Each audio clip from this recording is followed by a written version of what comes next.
the systems receiving all of the entries to facilitating the judging until we get to the winners.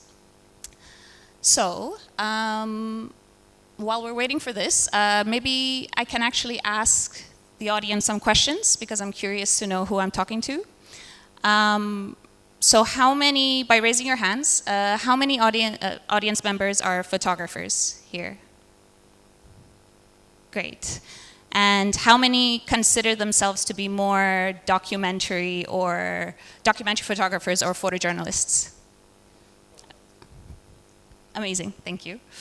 Okay, and from that, how many have entered the World Press Photo Contest before? Okay, we have one. Okay. So this is actually the perfect audience to talk to, because what I'm gonna talk about is gonna be a really, really practical presentation. I'm gonna go through some of the main reasons why people actually don't enter the contest, and then just give you good reasons to enter and tips and tricks so that when you're entering, you actually have the best chances of getting through the contest and not getting blocked at any point of the way, so that your work just speaks for itself. So I don't think I need to introduce anyone to World Press Photo, but we did just write a new about text, which is quite nice. I'm not even sure it's online yet, but I wanted to read that out. So World Press Photo is an independent, non-profit organization that champions the power of photojournalism and documentary photography to deepen understanding of the world's complexities, promote dialogue, and inspire action. Founded in the Netherlands in 1955, we're celebrating our 70th anniversary this year. Our annual contest and thematic exhibitions reach millions of people in over 80 locations worldwide each year. One of them is here in Cairo, and our online work reaches millions more. So, I'm gonna start with the top 3 reasons why people don't enter the contest that I've heard in the past. So, the first reason is, and this is the one I've heard the most, is I have little to no chances of winning. So what's the point? Second one is I'm not yet an established photographer. And the third one is I did not make good work this year. And this last one I hear from all kinds of photographers, really established to emerging. So I'm gonna go through each one, and I'll give a bit of a counter argument and also give you some insights into the contest. So first one, I have little to no chances of winning.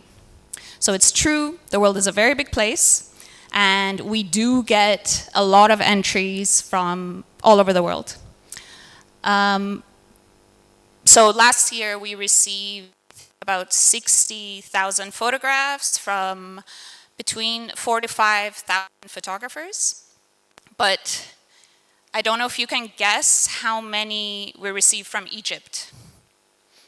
So from Egypt, we had only 30 photographers applying, so that's 30. And that's not that surprising. Sometimes from certain places we get way less than you think. And this is exactly why we set up the regional model. So our model changed a few years ago. We used to have thematic categories, so this means sports, spot news, contemporary issues, and people would apply to that. And then there'd be competing with photographers from all over the world working in that genre. Now we split it up into regions. And the way it works is that we appoint 5 regional jury members. So for the region of Africa, we actually had Randa Shath as one of the regional jury members last year. We appoint these 5 jury members. They come from all parts of the region, and they are photographers, they're photo editors, academics, curators. And their job is to just create a short list of the best work coming out of that region to send to the global jury. So that the global jury, which is made up of the head jury member from each region, plus 1 global chair, their job is to just look at the best work and to create and to select the winners. So my advice when you are thinking about your chances of winning is not to actually think about competing against photographers from North and Central America or Europe or Asia Pacific, but to only focus on passing the region that you're in. And by that, I mean the region in which you've made work. So not where you're from, but where you've made work. I'm assuming that a lot of photographers here are making work locally, so probably you will be competing with other photographers from Africa. And how to do that, and by the way, if you get there, as in if you pass the region, get into the short list, then you're really, really close to winning. So, so the main focus is just think about your region. And how to better your chances of getting through the regional jury, just talk to the people around you. So show your work to the people around you. Like I said, Randa was one of our jury members, so there could be another jury member here in the audience that one day will end up looking at the work. And if your work resonates with the people, if your work resonates with them, it just means there's a better chance it will resonate with a jury made of African regional jury members. So that's the way you should think about your chances. Next one is, I'm not yet an established photographer. So a lot of photographers think they need to be really established, they should have decades of work, they should be in big newspapers before they actually should apply. But that's not the case. I think this year we have, every year we have really young winners. This year our youngest winner is 24 years old. Then we have a 25-year-old and two 27-year-olds from just this year. So especially the one who's 24, I think picked up a camera 3 years ago. So the only thing as advice that I want to give you is, if you are entering the contest for the very first time, what we are going to require is for you to prove your professional status. So this means that since the contest is for professionals only, we need you to show us something that shows you're working. And I'm not going to go through everything, but I just want to focus on the first one because it is the most, it's the easiest one, I think, and the fastest to get you approved. So one proof of publication from, if it's for the next contest, it would be 2025 or 2024. And what I mean is one photograph, you just need one, published in some media, either a magazine, print, or online. And it could be a small local news media from where you're from. It could be, the most important thing is that there is an editor behind it who is choosing your work and putting it on an article written by a journalist. So again, this doesn't need to be a huge media, it could be quite small, but once you show us that, like taking a screenshot, uploading it, you're approved. And then you don't need to do this for another few years. So yeah, it's not that you have to work for many, many years. As soon as you have that one photograph in one journalistic media somewhere, you're in the contest. One thing I also want to mention is what we don't accept, because we do get a lot, is resumes, cover letters, diplomas, and my favorite, samples of photography. So make sure you don't upload these. The next one is, I did not make good work this year. So because of the reputation of World Press Photo, a lot of photographers think that they need to have ended up in a major humanitarian crisis or war zone to even think about entering. And to some extent, yeah, we are at fault for this. But I think that the world is changing, and the type of work that our jury members, professionals, but also just the audience wants to see and wants to connect with is starting to change. So I actually really like this winner from this year, and I wanted to tell you the story behind this. This is a photographer from Sudan, and this is the only photograph that won from Sudan this year. His name is Mosab Abu Shama, and So he's one of the young ones. I think he's one of the 27-year-old ones. So the story behind this is that he was photographing the conflict that is going on now in Khartoum. And he gets a call from one of his closest friends who calls him up and says, I want you to come take pictures of my wedding. And the first thing he says is that, I'm in the conflict zone right now. I'm not going to leave this area. I'm sorry. Maybe next time. And his friend says, I'm just around the corner.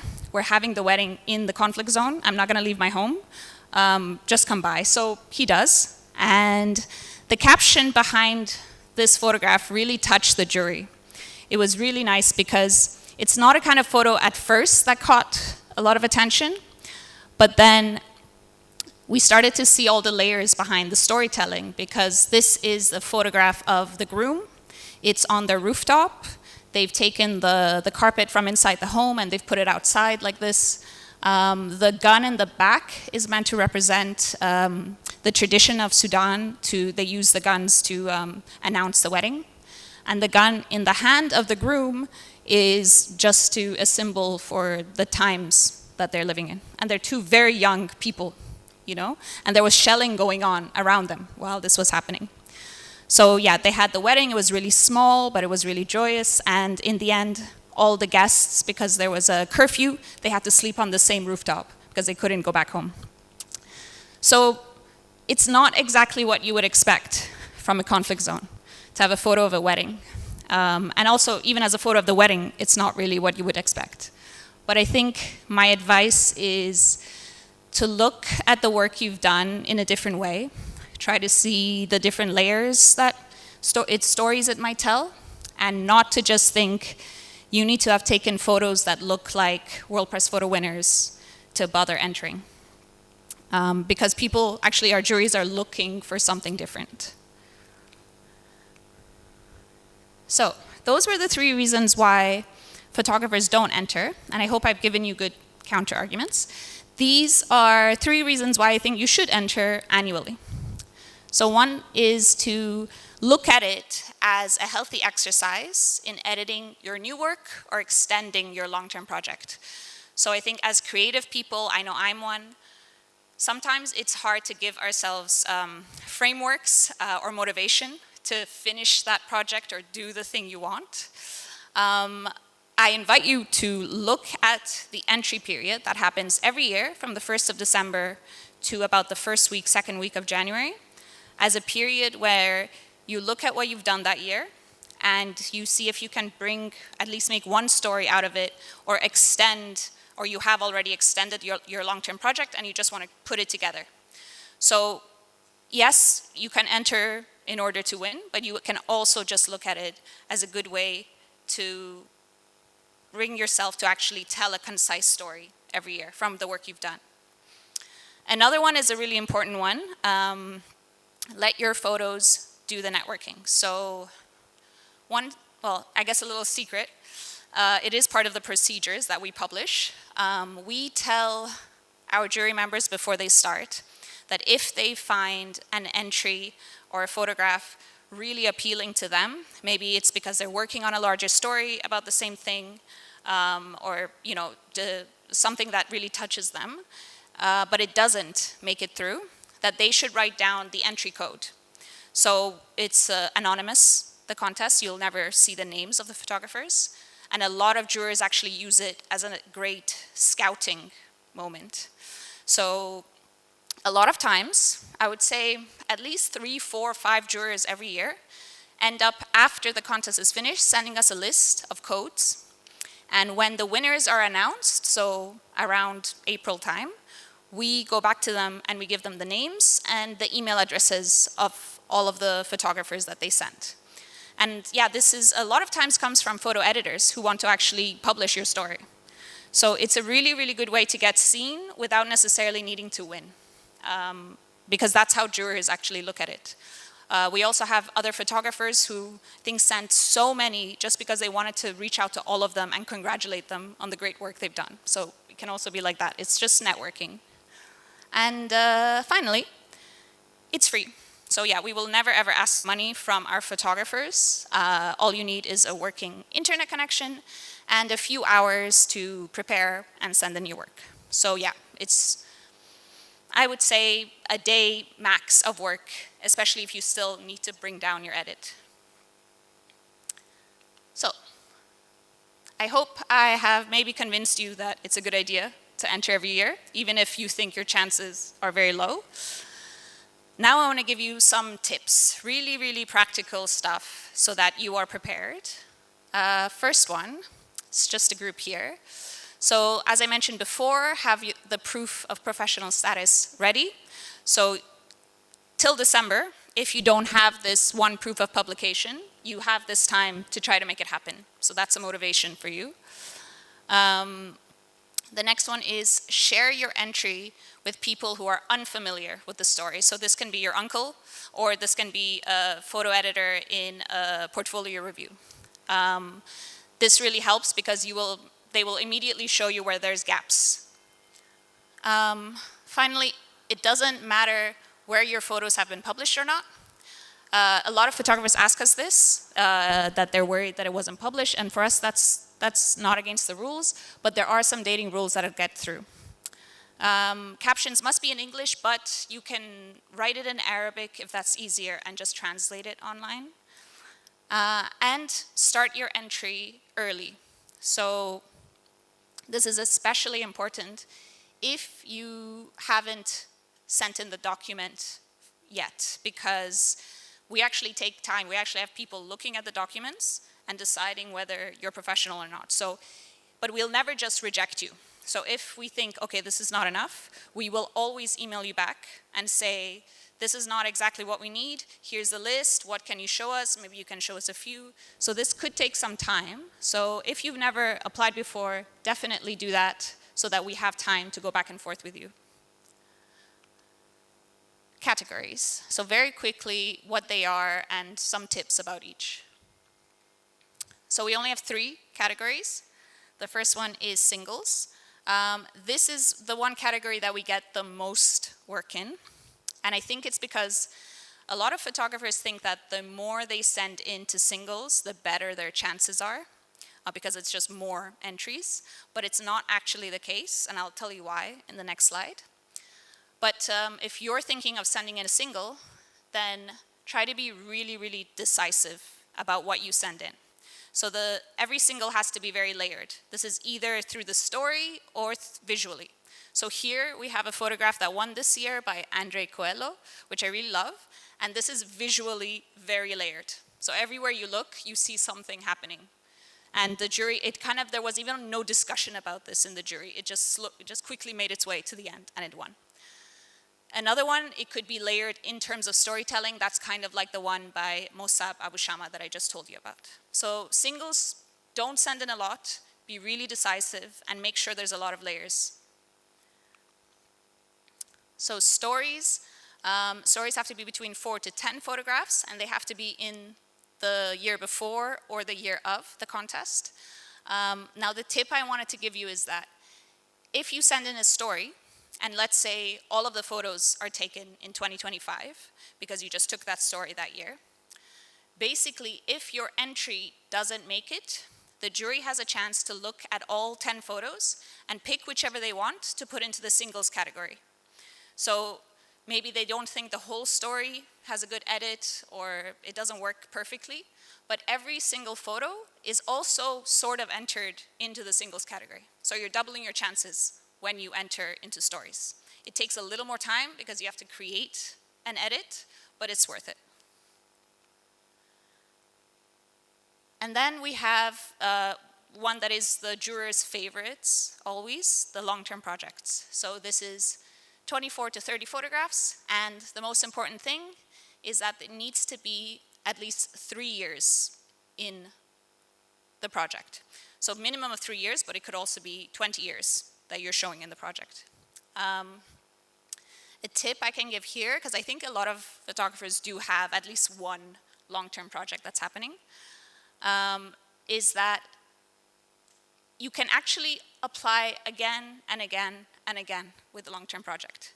So this entry, which is actually one of my favorites, is by Ibrahim Alipour. I remember this getting entered, yeah, for at least 3 years, and it won this year. And every year it got entered, there were at least six new photographs that were taken from the year of the contest. And each time the edit was getting better and the captions were getting better. So the photographer was getting advice, was showing his work, was learning how to do a better edit. And eventually it was just really easy for it to win. It also, of course, it depends on that group of jury members that year. And if there's something else that is maybe more important or not. And this year it just worked. And it was really, really a worthwhile project to win. It's really beautiful. So yeah, if you have a long-term project, you don't need to enter it just once. You can keep working on it. And every year it will get better. So captions, of course, are really important. But I want to give you one tip. So in the contest, we ask for a really short caption. And then we have a short caption about the whole project. And then we also have room for a longer one. But that short one, which is 2 or 3 lines max, is the most important one you're going to write, because it is the one that the jurors will see first. They won't see the longer caption until you're almost halfway. And it's the one that will always be read out over and over by my team when the jury is looking in a dark room at all the photos. So try to make sure that you write a caption that is about 150 characters, so I think that's like 2.5 lines, that really says what it is and why it's important and why the jury should care about it. So that's the tip I have for that. So this is something that I don't think other contests have, but World Press is actually very well known for it. If you make it past the regional jury, so if they put you into that shortlist, we get in contact with you and ask you to send in the raw files or the original files of your work. The reason for this is that we have 2 forensic experts who are going to be looking at all of the raw files, putting them next to the contest files, and seeing if there's anything that is of concern. So anything that information, I'll go through what that is in a bit. But here, this is also all online. Know that if, for example, you're photographing in RAW, keep your RAW files. If you're photographing in JPEG, make sure to have the sequences of your JPEGs, so a few photographs before and after the one you end up putting on. And if you have analog photography, just make sure that you have the scan, the negative there, so that you can take a scan and send it to us when we need it. Okay, so also what to be careful of when you're sending work in. So we are one of the most stringent or strict contests, maybe even platforms, I'm not sure, in the world when it comes to this. So if there's any bit of information that is removed, for example, you see here with the leaf, let's say you have a whole long-term project and there's just this little bit that is removed off of a leaf in one photo, the whole project is out. So we take this really seriously because we want to foster the highest trust that we can with our audience. So these days, what you're looking at, it's hard to even know what's real or what's not. And if we are very transparent about this, we take it very seriously. We spend quite a bit of time with our experts, our forensic experts, looking at everything, so that the winners, we can tell the audience what they're looking at is 100% true. We also, if you are changing a color a bit too much or making something a bit too bright or a bit too dark, we put that in front of the jury and we let them decide. But most of the time it goes out. So try not to do much with your photographs. Try to make the raws, of course, look like what you saw in real life, but no need to go farther than that. Okay, let me see. Okay, so yeah, I actually have a video. Maybe I can say a bit about it. So we, every year, the winners, we bring them to Amsterdam. So this is actually a video showing that week where they come to Amsterdam. And I wanted to show it because when I go back tomorrow, I have to start preparing because the winners for this year are coming next week in just a few days. So it's a really nice week in Amsterdam. Of course, it used to only be about the award ceremony, but now we do a whole week where we do networking events for them, we give workshops for them, we teach them how to make more money if they can or get grants. And we really set them up because it's harder and harder to be a photographer these days and to have actually stable income. So what we can give back to the winners is not just to give them a shiny award, but to actually give them all the opportunities they can through networking and connections and just that community that they come together in when they come to Amsterdam. So I hope the video will work. You can try.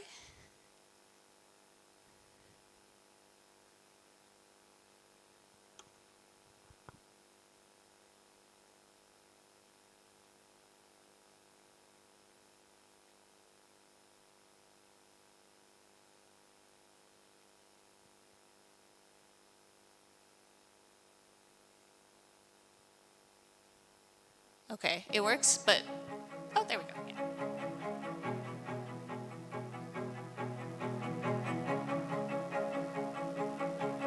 Yeah. And this is our office, by the way.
Yeah, and that's the week. So if you go back to the presentation, I just have one last slide where there's a QR code. And in case anybody wants to take these tips and tricks with them, because the entry period doesn't happen until December, then you can just use this QR code. And if those who are not photographers in the audience know other photographers, also great to use it to send to the people you know. And yeah, that's it. Oh, the next slide.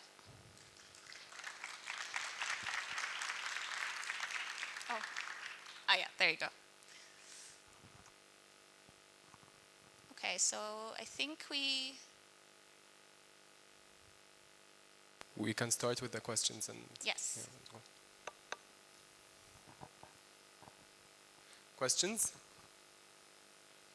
Anyone questions?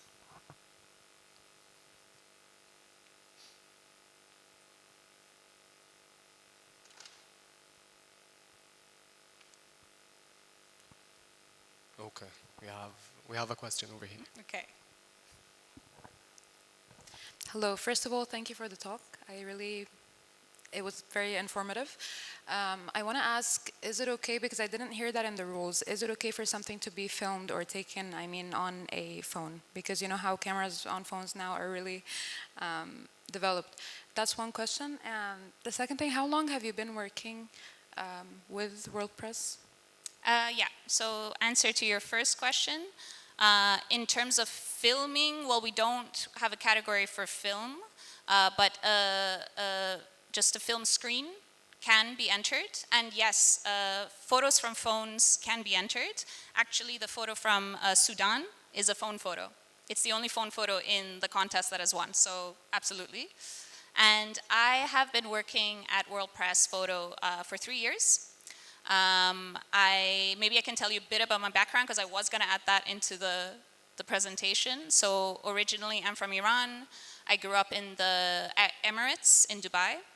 And I lived in a few different countries around the world after 18. And I kind of started with fine art photography then went into other kinds of photography sectors like commercial photography, more academic, boundary pushing photography, always working, writing, organizing. So I'm not a photographer myself. And then, 3 years ago, I got the job to organize the contest because I had also been organizing another contest before.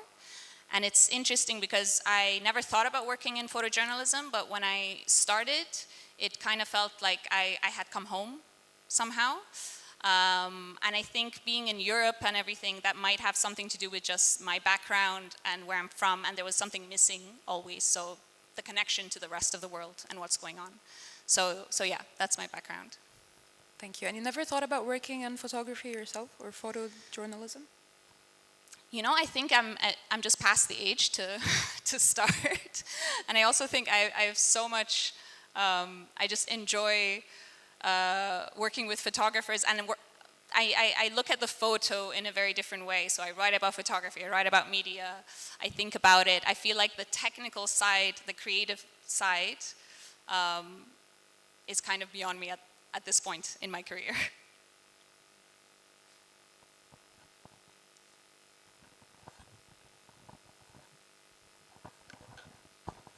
Any other questions? Okay, we have one over there.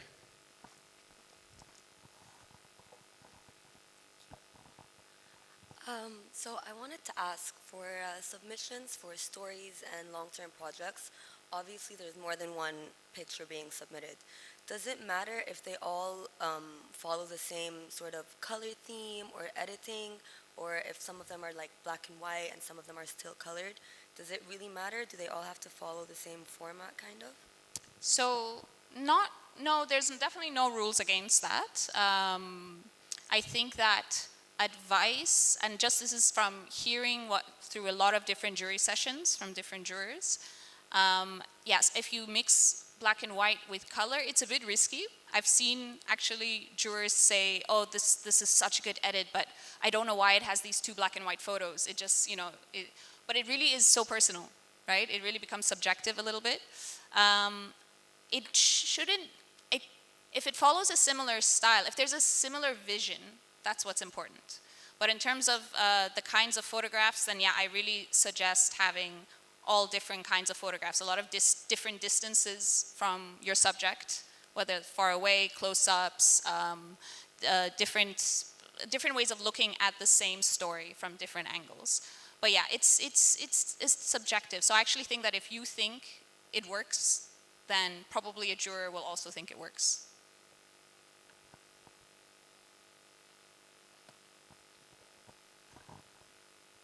Any other questions? Anyone?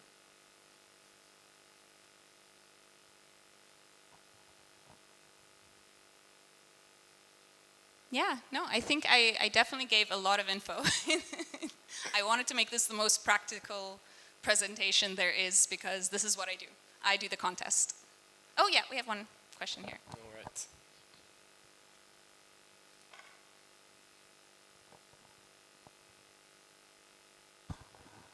I missed a part of the presentation, so I don't know if that's something that you mentioned previously or not. But for example, when there is a documentation for like a portrait or something like that, but it's not within a scene, it's not like a shot from a situation that's happening, it's documenting a story or something like that. Is it still eligible to be submitted, or is it not considered? No, I think as long as it's documenting anything in the world, it can be submitted. So it definitely doesn't have to be from a news story that's happening or something in the world that people know about that's happening. It could be, honestly, it could be a portrait of a family member. But I think what's important is that the story you're trying to tell with that story, the portrait, let's say, is something that you can connect from the smallest story into something bigger. So it could be, in general, something that's happening in the world. Let's say aging populations, or just it should be something micro to the macro. So that's really what's important. But no, it really doesn't need to be connected to any kind of news going on.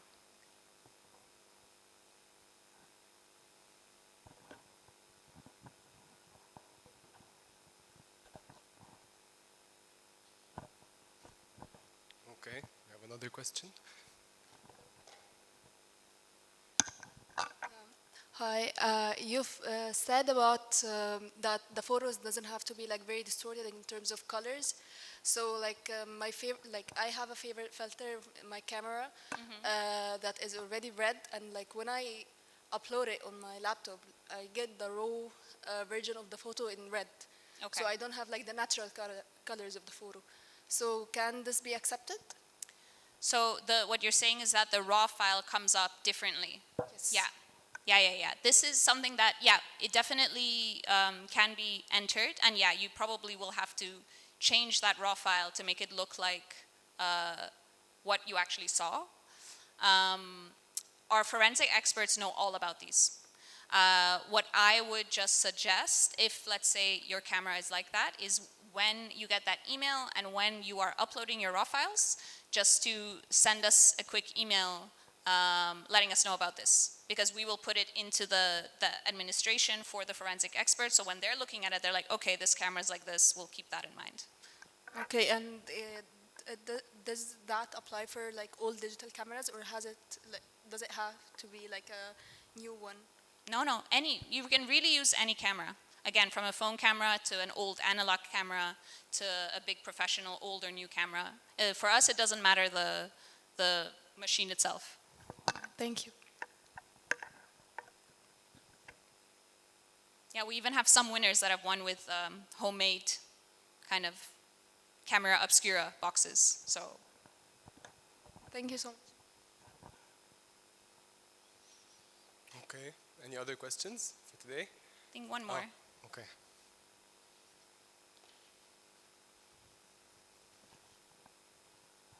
Sorry, I thought of another question following up on her question. Yeah. Again, for the stories and long projects, do they all have to be the same format? So do they all have to be like digital or all analog, or can it be a mix of both? It can be a mix. It can be a mix. I think, again, just make sure that for you, they all make sense together. But yeah. We really don't have strict rules about these things because creativity is part of this.